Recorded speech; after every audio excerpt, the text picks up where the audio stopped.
لله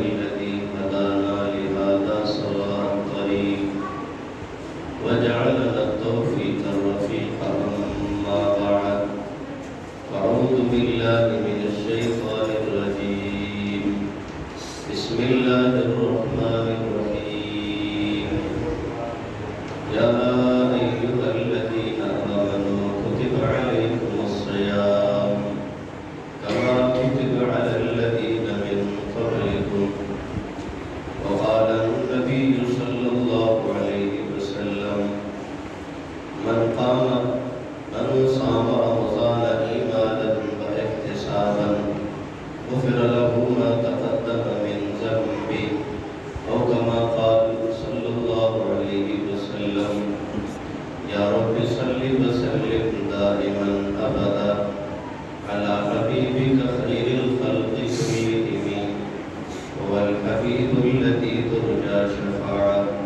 لكل قول من الأقوال مقتحم. قابل قدر سامعین، بزرگان دین، نوجوان بھائیوں، دوستوں اور ساتھیوں، چند دنوں کے بعد رمضان المبارک کی آمد ہے. اللہ تعالیٰ ہم سب کو بخیریت نصیب فرمائے.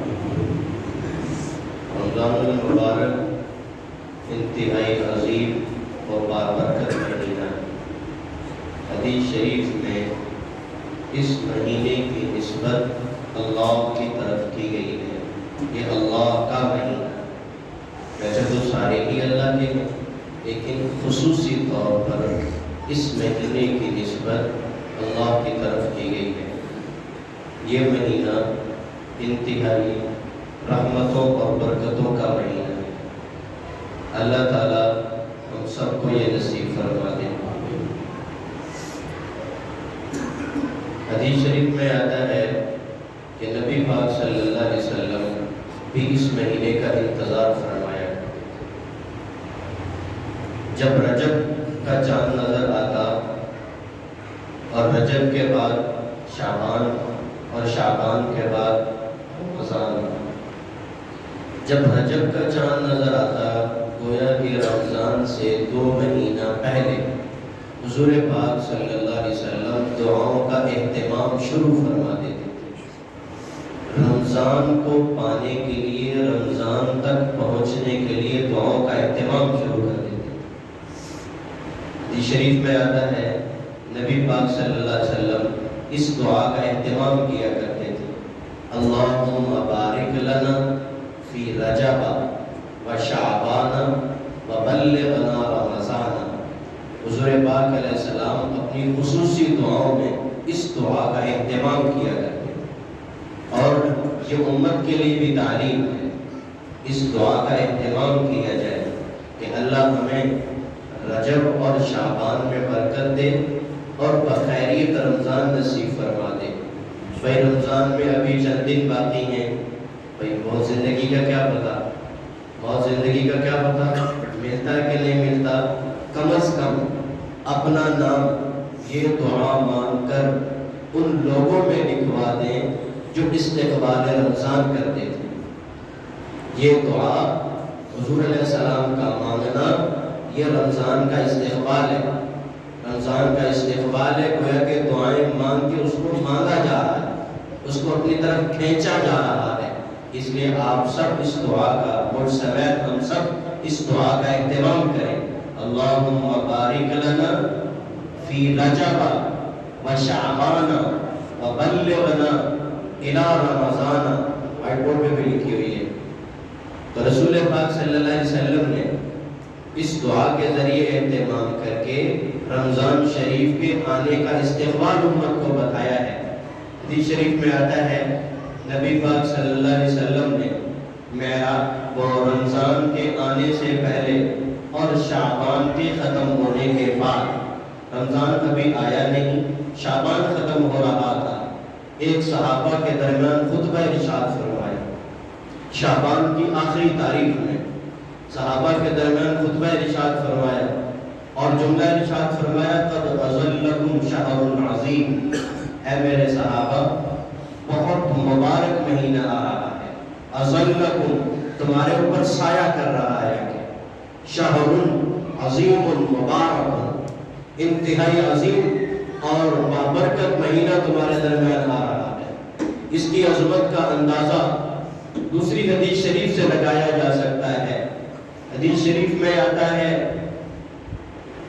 اللہ تعالیٰ جب رمضان کی پہلی رات ہو، اذا کان اول لیلۃ من رمضان، جب رمضان کی پہلی تاریخ ہوتی ہے تو اللہ تعالیٰ حکم دیتے ہیں فرشتوں کو کہ بھائی وفتحت ابواب الجنہ، رمضان کے استقبال میں، رمضان کی آمد کی وجہ سے فتحت ابواب الجنہ، جنت کے دروازے کھول دو، ولم یغلق منہا باب، اور جنت کا کوئی دروازہ بند نہیں کیا جاتا۔ یہ استقبال رمضان ہے، اللہ کی طرف سے استقبال ہو رہا ہے۔ آپ کے گھر میں شادی ہو، کوئی اور فنکشن ہو، اس کا آپ بہت پہلے سے اہتمام شروع کر دیتے ہیں، اس کی پلاننگ شروع کر دیتے ہیں، ارے کس کو بلانا ہے، کب بلانا ہے، کیا کچھ کرنا ہے، کیا نہیں کرنا، کہاں انتظامات ہوں گے۔ یہ رمضان آپ کے پروگرام کا استقبال ہے۔ آپ کے گھر میں مہمان آئے، مثلا آپ کے گھر میں دلہن آئی ہے، آپ کے دروازے سے داخل ہوتے ہی، بلکہ بہت پیچھے سے ہی جو وہ صرف کارپیٹ بچھا دیں گے اور پھولے نچھاور کیے جائیں گے، پھر مہمان آیا ہے اور نیا مہمان ہے۔ اللہ آپ نے اس کا استقبال اپنے انداز میں کیا ہے، اپنی وسعت کے مطابق کیا ہے۔ رمضان کا استقبال اللہ فرما رہے ہیں وَيُفْتَحُ أَبْوَابُ الْجَنَّةِ، کیسے استقبال فرما رہے؟ جنت کے سارے دروازے کھول دو، جنت کے سارے دروازے کھول دو۔ یہ استقبال ہو رہا ہے رمضان کا۔ رمضان کو ویلکم کہا جا رہا ہے، رمضان کو خوش آمدید کہا جا رہا ہے۔ یفتح ابواب الجنہ، جنت کے سارے دروازے کھول دو، ولم یغلق منہا باب، کوئی بھی دروازہ بند نہ رہے۔ 8 دروازے کھول دو، کس کے لیے؟ روزے داروں کے لیے۔ اگلا جملہ ارشاد فرمایا وَيُغْلَقُ أَبْوَابُ النَّارِ، جہنم کے سارے دروازے بند کر دو۔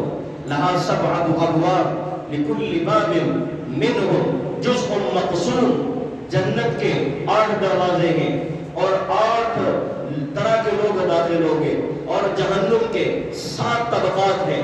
لَهَا 7 أَبْوَابٍ لِكُلِّ بَابٍ مِّنْهُمْ جُزْءٌ مَقْسُومٌ، اس طرح تہبت ہے، 7 اللہ نے طبقات جہنم کے پیدا کیے، فرمایا سارے بند کر دو، سارے بند کر دو۔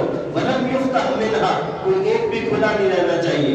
وَتُصَفَّدَتُ مَرَدَةُ الشَّيَاطِينِ، اور فرمایا جتنے بھی شیاطین ہیں، جتنے بھی جنات ہیں، ان سب کو قید کرو، ان کو قید کر کے وہیں اور جو ہے وہ سمندروں میں ان میں ڈال دو، تاکہ اس امت کے روزے داروں کے روزے کو خراب نہ کیا جائے۔ یہ اللہ کی طرف سے استقبال ہو رہا ہے۔ پھر اللہ کی طرف سے ایک منادی اعلان کرتا ہے وَيُنَادِي مُنَادًا مِّنَ السَّمَاءِ، آسمان سے ایک فرشتہ اعلان کرتا ہے یا باغی الخیر اقبل، جنت کھل گئی، جنت کے 8 دروازے کھلے ہیں۔ حدیث شریف میں آتا ہے جنت کے ایک دروازے کا نام باب الریان ہے، جیسے آپ کے شہر لاہور کے 8 دروازے، اور دروازوں میں مختلف نام تھے، کئی سارے دروازوں کے نام تھے، دہلی دروازہ، فلاں دروازہ، فلاں دروازہ۔ جنت کے دروازے کا نام ہے باب الریان، یہاں سے روزے داروں کی انٹری ہوگی، یہاں سے روزے دار جائیں گے۔ ایک اور باب ہے، یہاں سے نمازی جائیں گے، یہاں سے جہاد والے، زکوٰۃ والے۔ اور آج رمضان کے استقبال میں 8 کھلوا دیے، 8 کھلوا دیے، 8 کھلوا کر فرشتے کی زبان سے اعلان کروایا جا رہا ہے انسانوں کے نام، یا باغی الخیر اقبل، یا باغی الخیر اقبل، ارے رحمتوں کو ڈھونڈنے والوں، اللہ سے خیرات، برکتیں، رحمتیں اور اللہ سے ہر قسم کی بھلائیاں مانگنے والے، واپس آؤ، اللہ کی طرف متوجہ ہو جاؤ۔ یا باغی الخیر اقبل، اے خیرات کے ڈھونڈنے والے، اللہ سے بھلائیاں مانگنے والے، اقبل، آج اللہ کی ذات متوجہ ہے، آؤ ذرا اس طرف۔ اور اگلا جملہ وَيَا بَاغِيَ الشَّرِّ أَقْسِمْ، ارے جرم اور مجرم لوگوں اور بے جا رہا ہے اقصر، ذرا ٹھہر جاؤ، ذرا رک جاؤ، اب اللہ کی طرف سے رحمتیں برس رہی ہیں اور معافیوں کا اعلان ہو رہا ہے، تم کس طرف جا رہے ہو؟ ریورس گیئر لگاؤ، آؤ اللہ کی طرف۔ اور فرشتہ ہر روزانہ، پھر حدیث شریف میں آخر جملہ ارشاد فرمایا وَكُلَّ لَيْلَةٍ، ہر رات میں لاکھوں لوگوں کو جہنم سے آزاد کیا جاتا ہے، ہر رات میں۔ بعض علماء نے لکھا ہے ہر گھڑی میں لاکھوں لوگ جہنم سے آزاد ہو رہے ہیں، لیکن کون؟ جو اللہ کی طرف متوجہ ہونے والے ہو، کون؟ جو خیرات کو ڈھونڈنے والے ہو، کون؟ جو اللہ سے معافیاں مانگنے والے ہو۔ لیکن رمضان سے پہلے جو ہماری کنڈیشن تھی، رمضان سے پہلے جو ہماری صورتحال تھی، رمضان میں بھی وہی رہے تو کیا فائدہ؟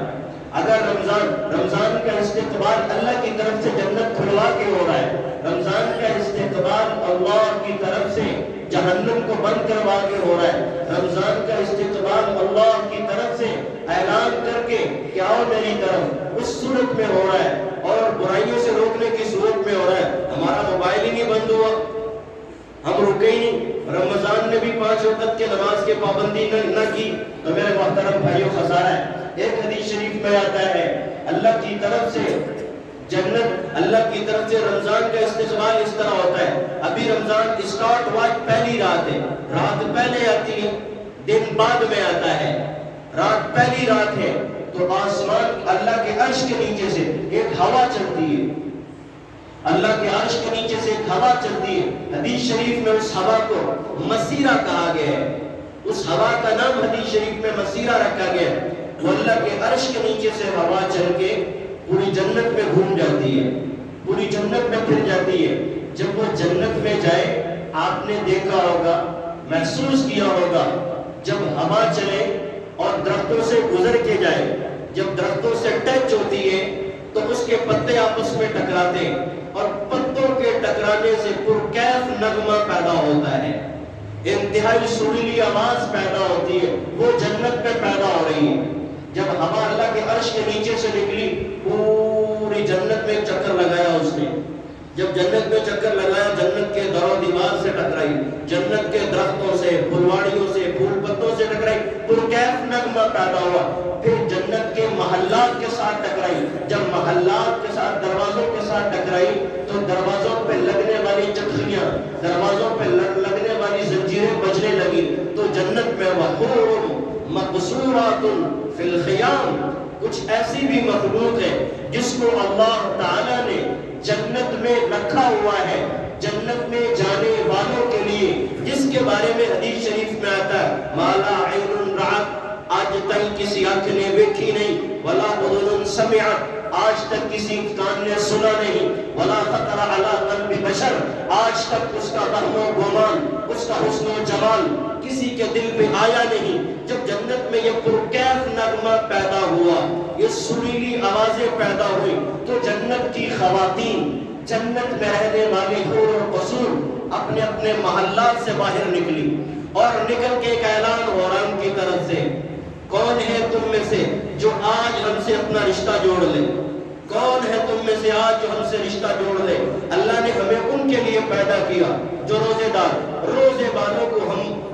داروں کو ہمارے لیے پیدا کیا۔ پھر وہ جنت کے داروغہ سے پوچھتی ہے، جو جنت کا سیکیورٹی گارڈ ہے، جنت کا داروغہ ہے، اس کا نام رضوان ہے، اس سے پوچھتے ہیں یا رضوان ای اللیلۃ، آج کون سی رات ہے؟ پوری جنت کو مہکایا گیا ہے۔ حدیث شریف میں آتا ہے کہ جب رمضان اسٹارٹ ہوتا ہے، رمضان شروع ہوتا ہے، اللہ تعالیٰ پوری جنت کو خوشبو کی دھولی دیتے ہیں۔ اور ایک حدیث شریف میں یہ بھی آتا ہے رمضان کے استقبال میں اللہ تعالیٰ پورے سال رمضان کو، جنت کو سجاتے ہیں، اللہ خود سجاتے ہیں۔ آگے آئی بات پھر میں کروں گا مزید اس کے اوپر۔ اللہ خود جنت کو سجا رہے روزے داروں کے لیے، پوری جنت میں نغمہ سرائی ہو رہی ہے، پوری جنت کا پرکیف منظر ہے، ہوائیں چل رہی ہیں، اور عجیب ایک منظر، سریلی آواز اور موسیقی پیدا ہو رہی ہے۔ جنت کی حوریں پوچھ رہی ہیں یا ایھا الرضوان، سیکورٹی گارڈ آف جنت سے پوچھا جا رہا ہے ای اللیلۃ، آج کون سی رات ہے؟ آج کون سی رات ہے؟ وہ جنت کا داروغہ بتاتا ہے تمہیں پتہ نہیں ہے؟ جی ہمیں تو پتہ نہیں، آج رمضان کی پہلی رات ہے، اللہ نے پوری جنت کو سجا دیا ہے، پوری جنت کے اندر رنگا سرائی کر دی ہے، پوری جنت کے مناظر کو ایک دم سے بدل دیا ہے۔ اور پھر وہ فرماتے ہیں کہ اللہ تعالیٰ نے، وہ دروغہ کہران کو بتا رہا ہے، اللہ نے حکم دے دیا جنت کے سارے دروازے کھول دو امت محمدیہ کے لیے صلی اللہ علیہ وسلم۔ اور وہ کہتے ہیں اللہ نے فرمایا جہنم کے 7 طبقے بند کر دو، اور جتنے بھی یہاں پہ شیاطین اور ابلیس اور بدبخت ہیں ان سب کو قید کر کے دریاؤں میں ڈال دو۔ جبرائیل کو حکم ہو رہا ہے، کیوں؟ تاکہ میرے نبی صلی اللہ علیہ وسلم کی امت کے روزے داروں کے روزے کو خراب نہ کرتے پھرے۔ تو میں نے بات یہاں سے عرض کی، پاک پیغمبر نے جب شعبان ختم ہو رہا تھا تو خطبہ ارشاد فرمایا یا ایھا الناس قد اظلکم شہر عظیم، اے لوگوں بہت مبارک مہینہ آ رہا ہے۔ یہ استقبال پہلے سے بتایا جا رہا ہے تاکہ اس کو ضائع نہ کیا جائے، یہ پہلے سے بتایا جا رہا ہے تاکہ اس کا اہتمام کیا جائے۔ ارے رمضان کا استقبال یہ ہے، اپنے اپنے کاموں کو نمٹا دو، رمضان کے آنے سے پہلے اپنے اپنی مصروفیات کو ہلکا کر دو، رمضان کے آنے سے پہلے اپنے آپ کو عبادت کے لیے خالی کر دو۔ یہ ہمارے جتنے بھی اکابر اولیاء گزرے گے، کسی بھی بزرگ کی ہسٹری اٹھا کر دیکھ لیں، سب کا یہی معمول تھا۔ رمضان شریف میں تو ملنا جلنا بھی ختم ہو گیا تھا، بھئی یہ تو اللہ کے لیے ہم نے وقف کر دیا اپنے آپ، یہ تو عبادت کی راتیں ہیں، یہ تو عبادت کے دن، ایک سیکنڈ بھی ضائع نہیں کرتے تھے۔ میں آپ سب سے عرض کرنا چاہوں گا، اللہ کی طرف سے اعلان ہے متوجہ ہونے کا، لہذا ہم سب اپنے موبائل کو کچھ عرصے صرف رمضان تک کے لیے میں آپ سے کہتا ہوں محدود کر دیں۔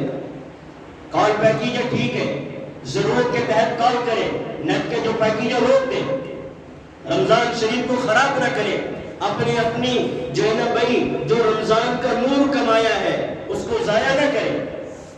قد اظلکم، اللہ کے پیغمبر اس کا استقبال بتا رہے ہیں، اس کی اہمیت بتا رہے ہیں۔ قد اظلکم شہر عظیم، ارے بہت مبارک مہینہ آ رہا ہے اور تمہیں ایک دم وہ ڈھانپ رہا ہے رحمتوں سے۔ پھر فرمایا جعل اللہ صیامہ فریضۃ، اللہ نے اس کے روزے کو فرض کیا ہے۔ رمضان کے روزے مرد عورت جوان بالغ پر ہر ایک پہ فرض ہے۔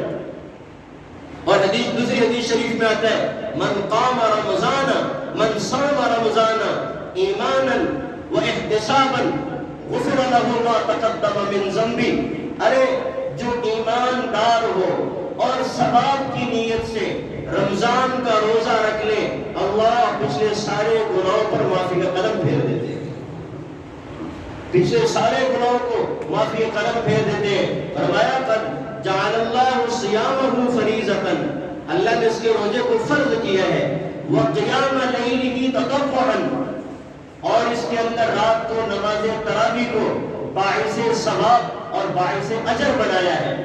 اس کے ساتھ میں ایک اور حدیث کو جوڑتا ہوں، دوسری حدیث شریف میں آتا ہے من قام ایمانا واحتسابا غفر له ما تقدم من ذنبه، ارے جو ایمان کی حالت میں اور ثواب کی نیت سے نماز تراویح پڑھنے کے لیے آ جائے اور 20 رکعت پڑھ جائے اور پورے رمضان اہتمام رکھے، اللہ پچھلے سارے گناہ معاف فرما دیتے ہیں۔ یہ اللہ کی طرف سے انعام ہے، اللہ کی طرف سے مہربانی اور برکتیں ہیں۔ فرمایا کہ وقیام لیلہ تطوعا، اس رات اس کے قیام کو، رات میں اٹھنے کو، تہجد کو، تراویح کو اللہ تعالیٰ نے باعث برکت بنایا ہے، باعث اجر و ثواب بنایا ہے۔ آیا فرمایا من تقرب فیہ بخصلۃ، ارے جو اس مہینے کے اندر، یہ پیغمبر کا خطبہ ارشاد فرما رہے شعبان کے آخر میں، رمضان چڑھنے والا ہے صبح اور رات میں خطبہ دیا جا رہا ہے، حضور یہ خطبہ صحابہ کو سنا رہے ہیں، صبح کو رمضان چڑھنے والا ہے۔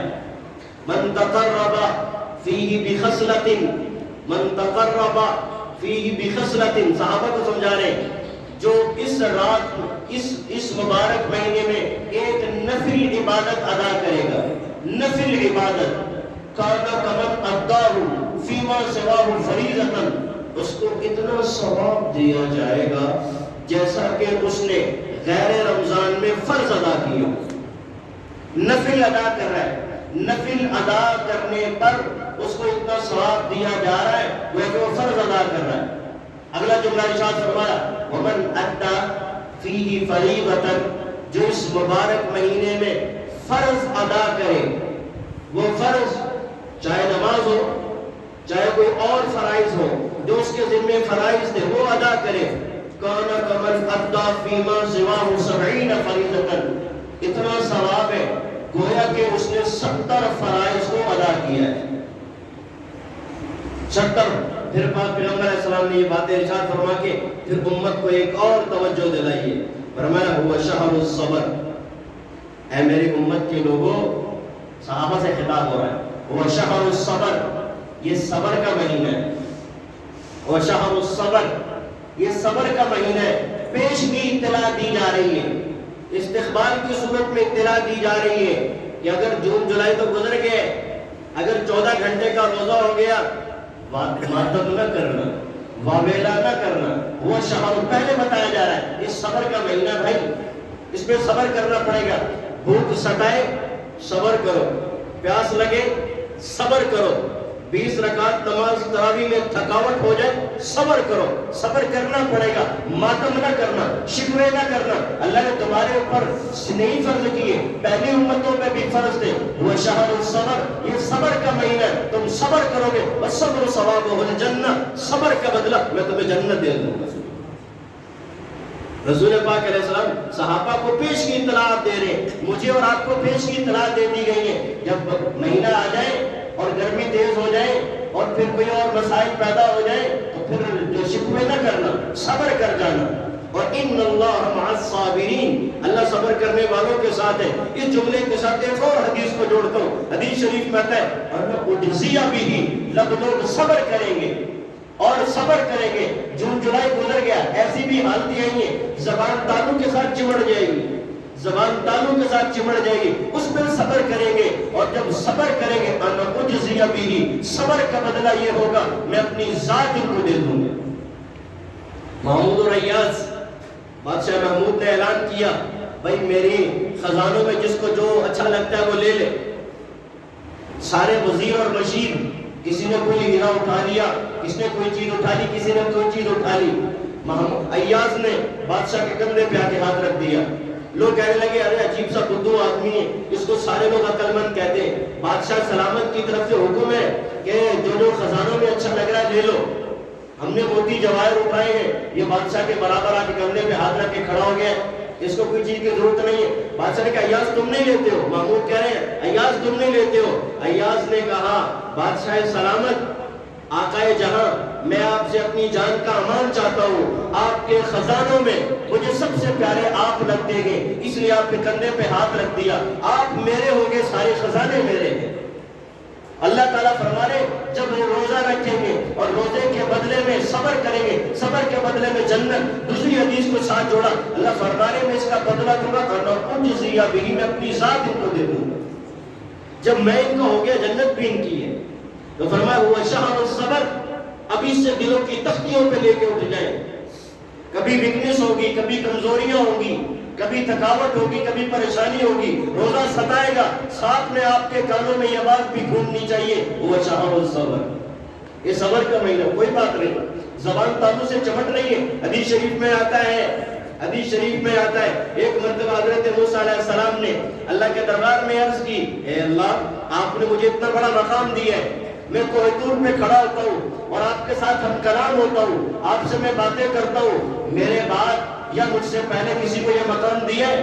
اللہ پاک نے فرمایا موسیٰ ہاں، آخر میں امت پیدا کروں گا، وہ میرے لاڈلے حبیب صلی اللہ علیہ وسلم کی امت ہوگی، ان کا میں اکرام کروں گا۔ آواز سمجھے نہیں؟ ان کا میں اکرام کروں گا۔ آپ کے گھر میں مہمان آئے، آپ وقت کے تقاضے کے مطابق، موسم کے مطابق ٹھنڈا گرم پیش کرتے ہیں، یہ مہمان کا حق ہے، کھانا پوچھتے ہیں، یہ مہمان کو کھلانا یہ حق ہے۔ اللہ کیا کرے، میں ان کا اکرام کروں گا روزے رکھوا کر۔ بھئی ساری کائن، سارے خزانوں کا مالک، پوری دنیا کو کھلانے والا رزاق ہمیں اکرام کر رہا ہے بھوکے رکھ کے، بھوکے رکھ کر۔ ہم اکرام کرتے آنے والے کا کھلا کر، اور اللہ اکرام کر رہے بھوکا رکھ کے۔ موسیٰ علیہ السلام سے فرما رہے موسیٰ میں اس امت کا اکرام کروں گا، ان کو میں عزت دوں گا بھوکا رکھ کے، اور جب ان کی زبان تالو سے چمٹ جائے گی پیاس سے، اور ان کے ہونٹ خشک پڑ جائیں گے، میدا خالی ہو جائے گا، میدے سے اسمیل بھی اٹھے گی، اور افطار کا وقت ہوگا، تمام حلال چیزیں موجود ہوں گی، لیکن وہ میرے خوف اور میرے حکم کی وجہ سے کسی چیز کو نہیں لیں گے۔ افطار کا وقت ہوگا، زبانیں ان کی تالو سے چمٹی ہوں گی، ہونٹ ان کے خشک پڑے ہوں گے، وہ دونوں ہاتھ اٹھائیں گے آسمان کی طرف مجھ سے کچھ مانگنے کے لیے۔ اے موسیٰ، آج تو کوہ طور پہ کھڑا ہے، تیرے اور میرے درمیان 70 حجابات ہیں، جب وہ ہاتھ اٹھائیں گے میں سارے حجابات اٹھا کر ان کی بات سنوں گا، سارے حجابات اٹھا کر سنوں گا، ان کی دعائیں رد نہیں کروں گا۔ تو فرمایا ہوا شہر صبر، پیاس لگے بھوک ستائے تو صبر کر جانا۔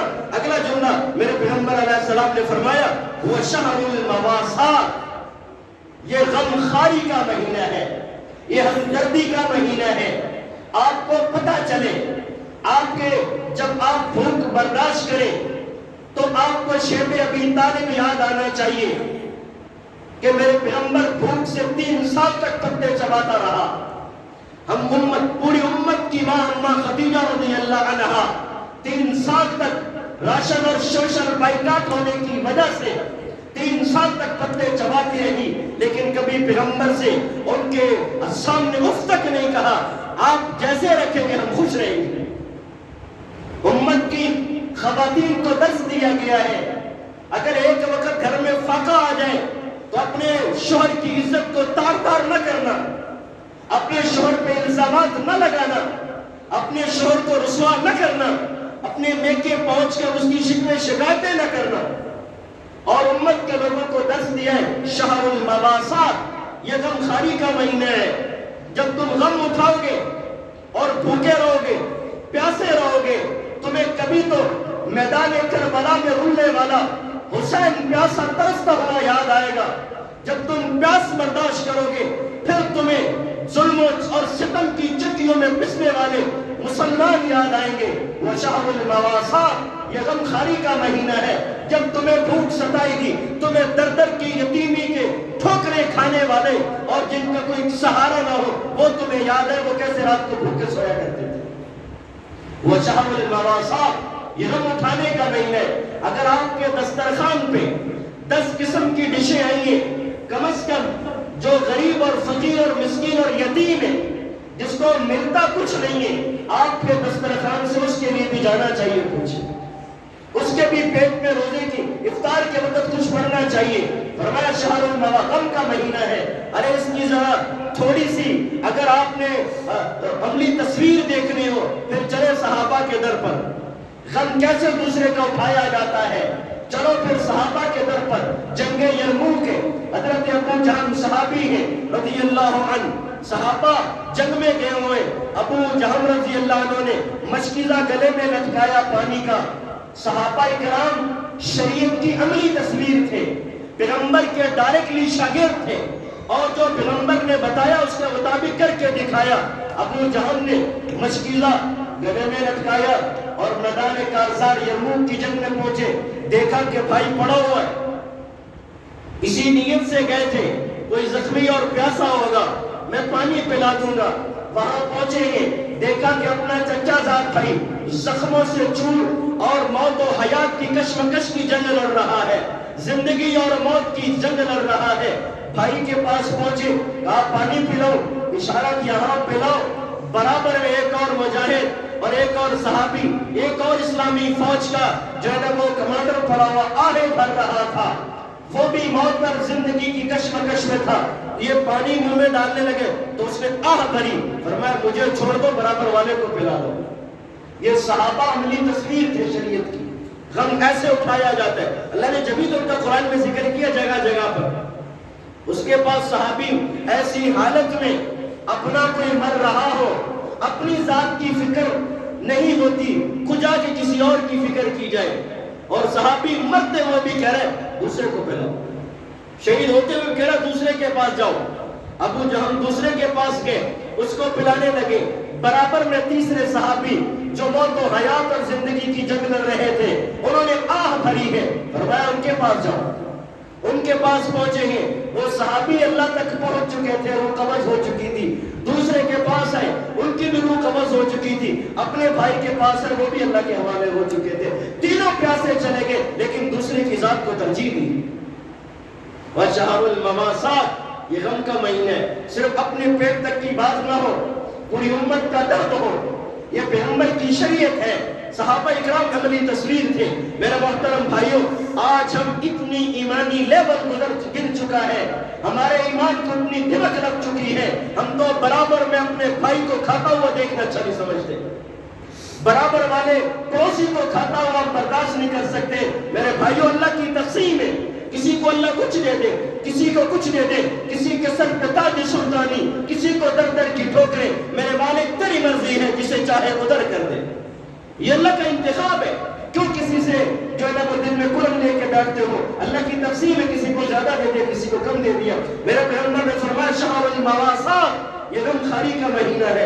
اگلا جملہ فرمایا من فطر فیہ صائما، ارے اس مہینے میں جو کسی روزے دار کا روزہ افطار کروا دے، من فطر فیہ صائما، جو کسی روزے دار کا روزہ افطار کروا دے، قید لگا رہا ہوں، پیغمبر نے قیدیں لگائی، روزے دار علل اعلان نہیں، روزے دار کوئی بھی نہیں ہے، پورے محلے کو جمع کر لیا ہے، افطار پارٹی ہو رہی ہے، شرط ہے روزے دار، شرط ہے روزے دار۔ ومن فطر فیہ صائما، ہم افطار پارٹیاں کرواتے ہیں، ہوتی ہے، آپ بھی دیکھ رہے ہوں گے، ان میں اپنے تعلق والے، اپنے جاننے والے بڑے لوگوں کو انوائٹ کیا جاتا ہے، روزے داروں کو پوچھا بھی نہیں جاتا، وہ ثواب نہیں ہے۔ اور ایسا ولیمہ اور ایسی پارٹی اور ایسا کھانا جس میں یتیم کو دھکے دیے جائیں، بڑوں کو بلایا جائے، اللہ کی نظر میں مردود ہے، اللہ کی نظر میں مردود ہے۔ ہم دیکھ لیں کتنا پیسہ خرچ کیے جاتے ہیں، ہم کتنا پیسہ لگا دیتے ہیں، لیکن کبھی شریعت کے مطابق نہیں کیا۔ من فطر فیہ صائما، جو کوئی کسی روزے دار کو روزہ افطار کروا دے، کان مغفرۃ لذنوبہ وعتق رقبتہ من النار، روزے دار کا روزہ افطار کروا دینا اس کے گناہوں کی معافی کا سبب ہے۔ جو افطار کروا رہا ہے اللہ اس کے سارے گناہ معاف فرما دیں گے۔ میرے پیغمبر نے ایک اور جملہ فرمایا وَقَانَ عِتْقَ رَقْبَتِهِ مِنَ النَّارِ، جہنم سے بھی آزاد فرما۔ جب صحابہ کے اندر بڑا جذبہ تھا عمل کا، صحابہ فوراً طرف اٹھے، یا رسول اللہ صلی اللہ علیہ وسلم لَيْسَ كُلُّنَا يَجِدُ مَا يُفَطِّرُ الصَّائِمَ، اللہ کے نبی پیٹ پہ پتھر بندھے ہوئے، پیٹ پہ پتھر بندھے ہوئے ہیں، خندقیں کھود رہے ہیں، ہم کیسے افطار کروائیں؟ ہم تو خود بھوکے ہیں، آپ کے سامنے ہیں۔ میرے نبی نے بھی 2 پتھر باندھے ہیں۔ آج تک جتنے یہاں بیٹھے ہیں ایمانداری سے بتاؤ کبھی کسی کے گھر میں یہ نوبت آئی؟ نہیں آئی، میں دعوے سے کہتا ہوں کہ نہیں آئی۔ اللہ نے اتنا نوازا ہے ہمیں، لیکن پیسہ ہمارا رونگ سائڈ خرچ ہو رہا ہے، غلط جگہوں پہ خرچ ہو رہا ہے، جو پکڑ کا باعث بن جائیں گی۔ میرے پیغمبر نے فرمایا کہ جو کوئی افطار کروائے گا اللہ اس کو معاف فرما دیں گے، جہنم سے آزاد کر دیں گے۔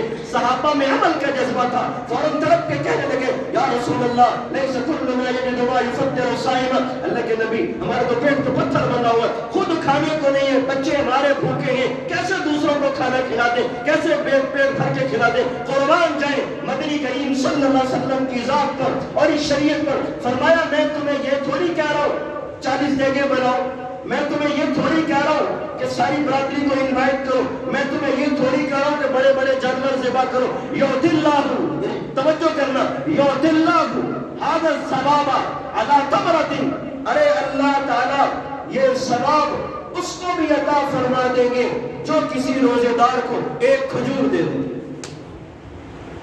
ایک کھجور دے دے۔ لیکن ہم پھر بھی پیچھے جا رہے ہیں۔ کہا مانو کھجوریں نہیں ہیں، مدینہ میں کھجور تھی، فرمایا کھجوریں دے دو، کھجور کھلا دو روزے دار کے، روزے دار کے دسترخوان پہ چلی جائے، اس کے منہ میں جائے یا نہ جائے اللہ کے ہاں قبول ہو گیا۔ فرمایا اللہ کے نبی نے دیکھا کہ صحابہ کے پاس کھجوریں بھی نہیں ہیں، کبھی تھی کبھی نہیں تھی، صحابہ ایک ایک کھجور لے کے سارا دن منہ میں رکھ کے جہاد کیا کرتے تھے۔ کبھی گٹھلیاں چوسا کرتے تھے. کبھی یہ نوبت آئی دو صحابہ کو آدھی آدھی کھجور مل رہی ہے, ایک کھجور دو کے درمیان ٹکڑوں میں تقسیم ہو رہی ہے, لیکن پھر بھی سارا دن جہاد ہے. فرمایا یؤتی اللہ ھذا الثواب علی تمرۃ, کھجور دے دو, کھجور نہیں ہے, یؤتی اللہ ھذا الثواب علی شربۃ ماء, کسی کو پانی کا گھونٹ پلا دو, کسی کو شربت پلا دو, اللہ پھر بھی معاف فرما دیں گے, جہنم سے آزاد فرما دیں گے. مانا یہ بھی نہیں ہو پا رہا. آپ کہتے ہیں کہ جامع شریف مہنگا ہوا جاتا ہے, روح افزا مہنگا ہوا جاتا ہے, ہمارے فور سے باہر ہم نہیں لے سکتے, چلو پیغمبر کے دروازے پر. میرے نبی نے پھر بھی مایوس نہیں کیا. یؤتی اللہ ھذا الثواب علی مسقط لبن, علی مسقط لبن, ارے کچی لسی کا گھونٹ پلا دو روزے دار کو, اللہ پھر بھی معاف فرما دے. یہ عطا ہے اللہ کی, یہ عطا اللہ کی, بندے نہیں دے سکتے, یہ اللہ کی مہربانی ہے. میرے بھائیوں, اللہ کی مہربانی ہے. اس امت کے ساتھ خصوصی پیک کیجئے, دوسری امتوں کے ساتھ نہیں تھا. تھوڑے سے دن روزے رکھوائیں گے اور معافی کا بہانے بنا دیے, بڑے بڑے پاپی معاف ہو جائیں گے, جتنا بھی کوئی بڑا مجرم کیوں نہ ہو. وَإِن كَانَ ذُنُوبُكَ إِلَىٰ عِنَانِ السَّمَاءِ, ارے تیرے گناہ آسمان کی چھت کو جا لگے. وَإِن كَانَ ذُنُوبُكَ مِثْلُ زَبَدِ الْبَحْرِ, تیرے گناہ سمندر کے چھاگ کے برابر بھی ہو جائے. غَفَرْتُ لَكَ فَلَا أُبَالِي, میں معاف کر دوں گا, مجھے پرواہ بھی نہیں ہوگی. اور معاف کرنے کے بعد میں مینا بھی نہیں مارتا. ہونا آگے اب معافی مانگتے, میں مینا بھی نہیں مارتا, معاف ہے, جاؤ. یہ شہنشاہ اعظم کا دربار ہے, یہاں آیا ہوا رد نہیں ہوتا, جاؤ تمہیں معاف کر دیا ہے. اور پھر میرے پیغمبر علیہ السلام نے فرمایا من سقا صائما سقى اللہ من حوضی, جو کسی روزے دار کو پلائے گا اللہ اس کو میرے حوض کوثر سے پلائے گا. من سقا صائما سقى اللہ من حوضی, اللہ اس کو میرے حوض سے پلائیں گے. ومن سقا من حوضی, جس نے میرے پیغمبر کے حوض سے پی لیا, لا يظمأ ابدا حتى يدخل الجنة, جب تک جنت میں نہ چلا جائے تب تک اس کو پیاس نہیں لگے. بے شک سورج سوا نیزے پہ آ جائے, میل کے برابر آ جائے, لیکن جو ایک مرتبہ حوض سے پی گیا اس کو پیاس نہیں لگی. پھر میرے پیغمبر علیہ السلام نے فرمایا من خفف عن ملوکہ, جو اپنے ماتحتوں سے, اپنے ملازمین سے, اپنے غلاموں سے بوجھ ہلکا کر دے, کام ہلکا کر دے, جو روزہ رکھا ہوگا اس کے ساتھ خود تعاون کر دے, اللہ ایسے کے ساتھ بھی بھلائی والا معاملہ فرماتے ہیں. آخری بات, پیغمبر نے فرمایا 4 کام تم نے اس میں زیادہ کرنے ہیں. یہ وہ خطبہ چل رہا ہے جو پیغمبر شعبان کے آخر میں امت کو, صحابہ اکرام کو دے رہے تھے. اس کی آخری شکل فرمایا اس میں 4 کام زیادہ کرنا, 2 کام ایسے ہیں جن سے تم اللہ کو راضی کرو گے, اور 2 کام ایسے ہیں جن کے بغیر تمہارا گزارا نہیں. 4 ہو گئے, 2 اور 2 4. فرمایا اما الذین ترضون بہ ربکم, 2 کام جن سے تم اپنے رب کو راضی کرو گے. نمبر 1 شہادت اللہ الہ الا اللہ, اٹھتے بیٹھتے چلتے پھرتے لا الہ الا اللہ, لا الہ الا اللہ, لا الہ الا اللہ, اپنی زبانوں کو اس کلمے سے تر کر رہے ہیں. جہاں غیبت کرنے کو دل چاہے, جہاں کچھ اور بولنے کو دل چاہے, زبان پہ لا الہ الا اللہ جاری ہو جائے. اس جملے کی برکت سے اللہ کو راضی کرو. دوسرا وَتَسْتَغْفِرُونَهُ, اپنے گناہوں کی اللہ سے معافی مانگنا, استغفار زیادہ کرنا. جو ہلکا سا چھوٹے سے چھوٹا استغفار آتا ہے, استغفر اللہ ربی, یہ سب کو آتا ہوگا, سب اپنی زبان سے کہہ لیں استغفر اللہ ربی, استغفر اللہ ربی. بڑے استغفار نہیں آتے, صرف اتنا کہتے رہو استغفر اللہ ربی. اس کا مطلب یہ کہ اے اللہ میں آپ سے اپنے گناہوں کی معافی مانگتا ہوں. یہ 2 کام, یہ جتنے زیادہ کرو گے اللہ راضی ہو جائیں گے. فرمایا دوسرے 2 کام جن کے بغیر تمہارا گزارا نہیں. نمبر 1 وَتَسْأَلُونَ الْجَنَّةَ, اللہ سے رمضان میں جنت مانگو, جنت کے بغیر تمہارا گزارا نہیں. فَمَنْ زُحْزِحَ عَنِ النَّارِ وَأُدْخِلَ الْجَنَّةَ فَقَدْ فَازَ, جو جہنم سے بچا کر جنت کی طرف چھوڑ دیا گیا سب سے بڑا کامیابی ہے. تسألون الجنة, اللہ سے جنت مانگو. دوسرا فرمایا وتعوذون من النار, اللہ کی جہنم سے پناہ مانگو. جنت کی طلب جہنم سے پناہ اپنی اپنی زبانوں میں، اپنے اپنے الفاظ میں، اور کبھی کبھار تنہائیوں میں بیٹھ کر دو چار آنسو بہا کر پھر اللہ سے مانگنا، پھر اللہ کی عطا دیکھنا۔ اللہ تعالیٰ ہم سب کو آنے والا رمضان نصیب فرمائے اور اس کی قدر کی توفیق عطا فرمائے اور بتائے جانے والے اعمال کرنے کی توفیق عطا فرمائے۔ وما علینا الا البلاغ۔